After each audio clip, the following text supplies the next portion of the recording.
Hello everybody, this is Robin Michael at the Benedetti Sessions and our last creative workshop. And what I thought we'd do today is sort of come away from everything we've been working on with the Vaughan Williams.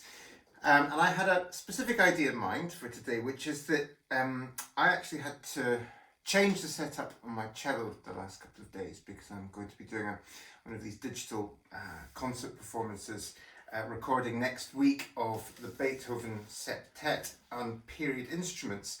And that means, I'm going to take the mute off so I can show you, that actually, I always keep gut strings, covered gut strings on the bottom, but if I bring the cello a bit closer, you can see my A and D, the texture is very, very different to what we'd normally use our metal strings, for instance. Now these are uncovered raw gut strings, and it's basically what every string player used up until certainly after the First World War.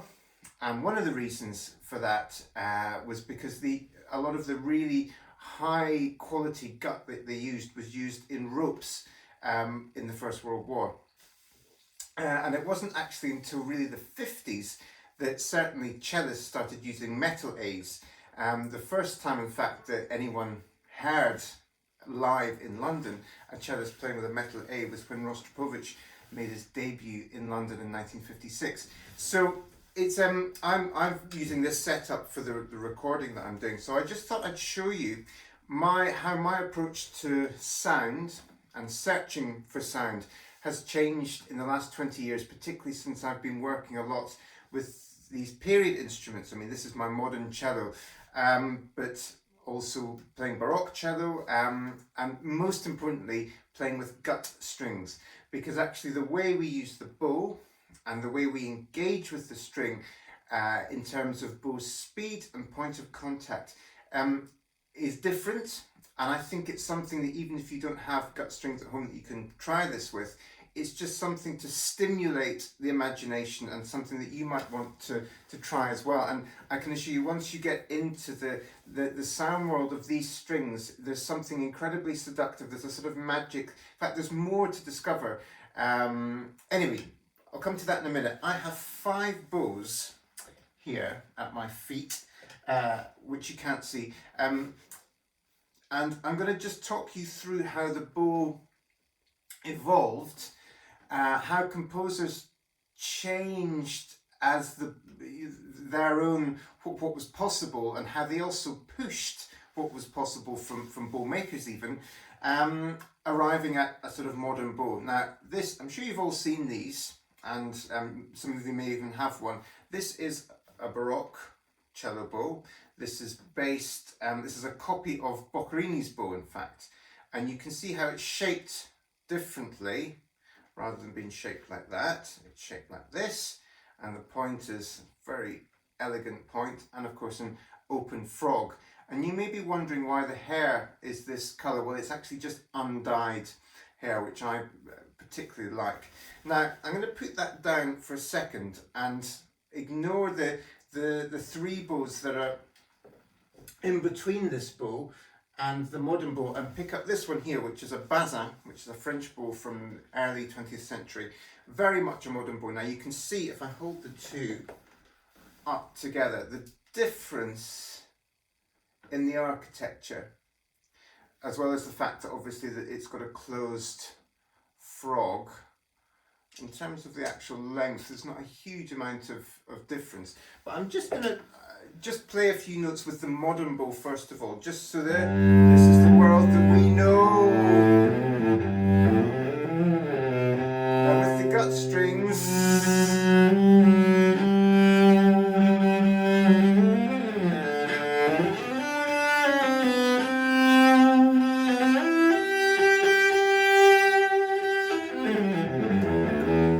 now, although I've got these uncovered gut strings on, it sings, it's an open sound, and it's kind of what I can do everything with this modern bow. It's perfect for staying right to the tips. I can do my spiccato, I can do everything like that. Now, just as a sort of juxtaposition, the biggest juxtaposition against that, I'm going to take the Baroque bow, and I'm not going to do anything different in terms of the sort of arm weight that I was using, but I'm just again going to play a few notes.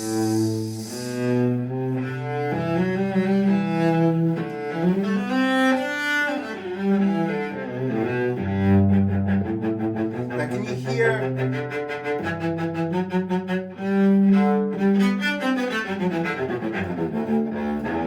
There's a natural sort of lightness and vivacity to the sound. Now, of course, I'm also not holding it at the frog, just because in terms of weight, that you could. I mean, there's nothing to stop you. But in terms of weight distribution, it's just slightly more even. Now, the thing about this bow is that, and it's something that I want you to think about, is that this bow is fantastic for producing consonant sounds. So in other words, if you're thinking in terms of a singer, all those sort of sounds which we need, particularly when we're playing Bach, Beethoven. In fact, we need it for all composers. And this bow doesn't work unless every note you start with has a consonant feeling through the arm and into the stick. If I start the note with a sort of wah effect, you get this. It doesn't speak. It's a sort of wishy-washy sound. Now you can get away with that with the modern bow. You can do a wah, wah, wah, and because of the natural weight, it works. But the thing is, I think it means we can sometimes get a bit lazy with our articulation. And working with a Baroque bow where you have to speak every single note,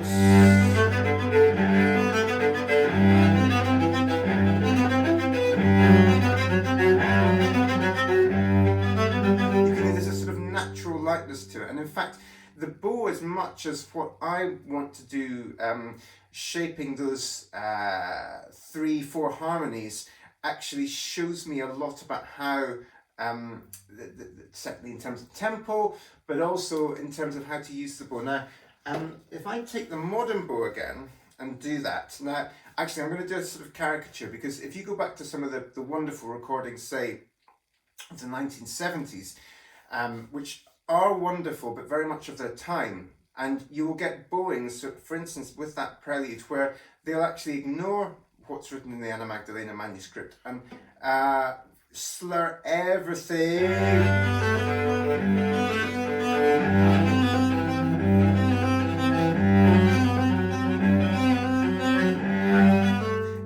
Already the music to me feels static. I can still produce a resonant sound, and you can actually hear how it works from heel to tip. Now, I couldn't really, if I tried to do this with the Baroque, I've got to really work at the tip. Now, that's not to say that you can't sustain with a Baroque bow. That's absolutely not true. And in fact, Tartini, one of the great Baroque violinists, wrote that actually in one of the exercises he got his students to start piano, and as you're going towards the tip, crescendo to 40, and then diminuendo into piano. So already they were thinking about this idea of sustaining, but there is a natural release in the sound. So in other words, if you come to play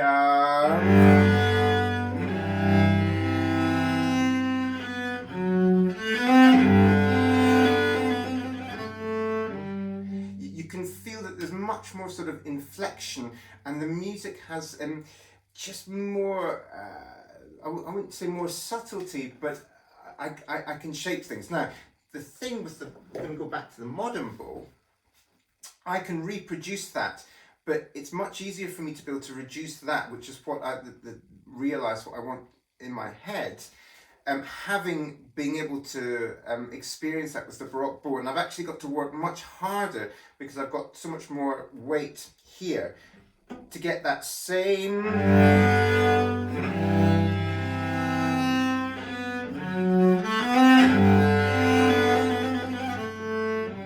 So I can get that same effect, but it's actually, I'm manipulating the stick in a different way with my arm, having to obviously use weight differently because the weight of the bow is, there's probably about a 20 gram difference in weight. So that's just a little bit of a juxtaposition between Baroque and modern bow. Now, what about the three other bows that I've got? Well, look, this is the period of bow making that interests me the most, because the Boccherini bow, this is from about 1760, around that time. Now, only a few years after that, well, in fact, at the same time, the Turc family in Paris were working and sort of not redesigning, but there was a real evolution taking part in the design. And this is a classical bow of François-Xavier Turc, probably the greatest bow maker of all. And you can see how it's starting to look, in fact, it looks much more like a modern bow prototype. But there are still differences. The tip, you can see, if I just hold it up there, there's quite a few subtle differences, and it still has this open frog. Now, at the same time in London, John Dodd, one of the great English bow makers, was working on the same principle. And this is an original Dodd. That was a copy of a Turc, because they cost an arm and a leg, and probably both legs actually at that. This is a real Dodd, an original from about 1790. And you can see that actually the tip here is much more like the tip of, where is it, of the French modern bow. But these two bows are very similar, and they're what I use when I'm playing Beethoven, Mozart, Haydn, Schubert, and they're quite interesting. I'll just play you a little bit, and this is the early Turc, and I have a later Turc copy which we'll come to in a second. And this, there's a real resonance, a real ring to the sound. It's much lighter than the modern bow. It really sticks to the string, and it really engages with the gut in a way that the modern bow actually doesn't. The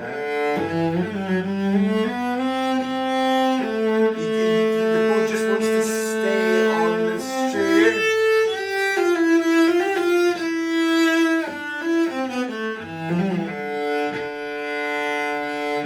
There's a fantastic sort of elasticity with it. And the Dodd, this has a different sound, and of course you have to remember that the wood is much older, and this bow takes a lot of getting used to, because you can actually see how high the hair is from the stick there. Now that was something that was quite often the case with Turc bows as well. And this,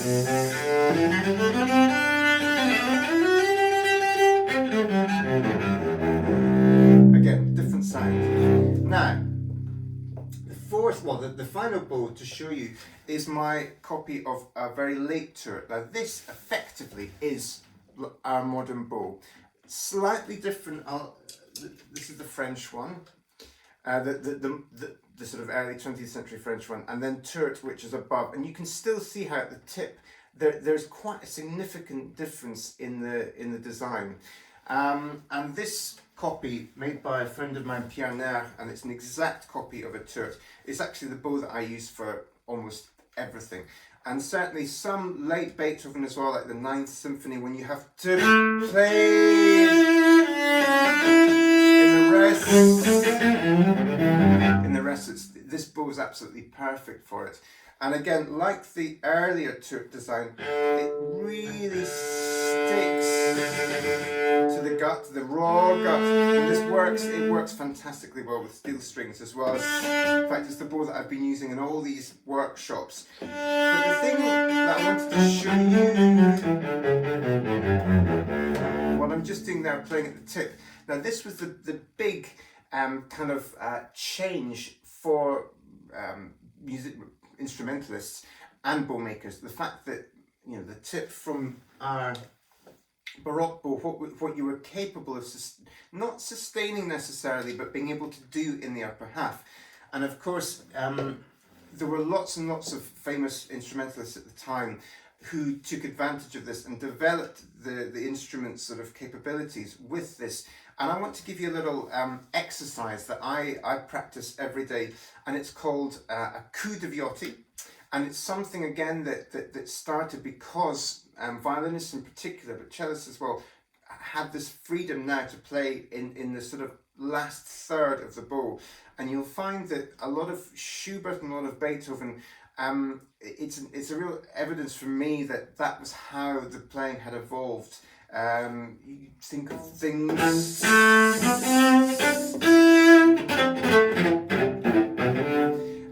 being able to articulate everywhere in the stick. So this coup de viotti, now a coup de something, a coup d'archet is just French for a bowing, and the coup de viotti, Viotti was a famous virtuoso violinist, he had this fantastic bowing for when we had, for when he was playing constant semiquavers, and he got a bit bored with that. So instead of going down, up, down, up, down, up, down, up, which is a little bit, it's certainly, you've got to work to make it interesting with the phrasing. He came up with a bowing, which I would like you all to practice.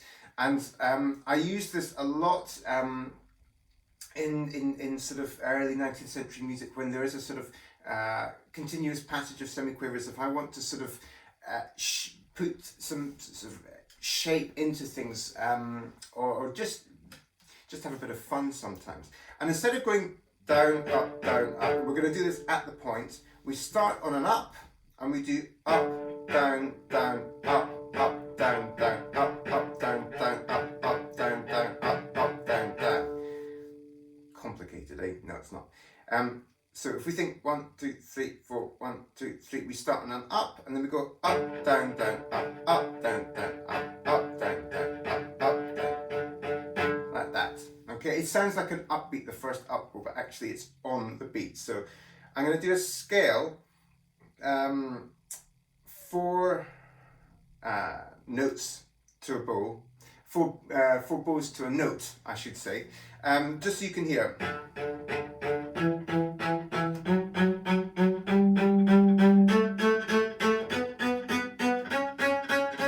Now that, just to say, would be much harder with a Baroque bow. You can hear how the sound isn't. It's not weaker, but it's a sort of, it doesn't have the same. So I'm going to find my late Turk copy again.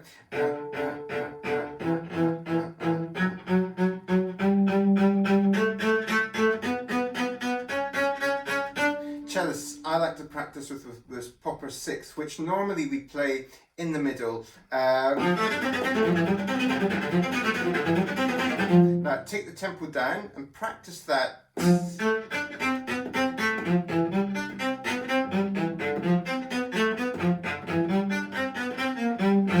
With our coup de viotti, and you will develop an incredible amount of control at the tip. And obviously violinists, I'm sure you have, and viola players and double bass players, you have your studies that you can do that with.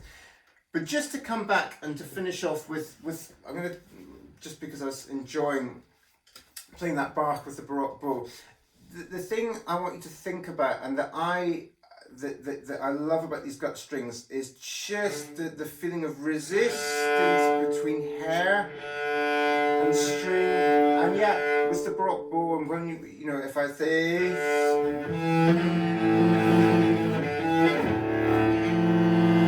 there is a natural release of the sound, and that's something you can practice and try and get into your playing with your modern bow and with your steel strings. But this idea, I've talked about it in many of the classes already, this idea of pulling and pushing the sound. And if you get the chance, you can pick up very good Chinese Baroque bows for £50 or so. Just find material, experiment, try and get some gut strings, because it will change your playing, it will change your approach to the bow, how you use the bow, and just give you your sort of, in terms of your imagination of colour, will augment everything there for you.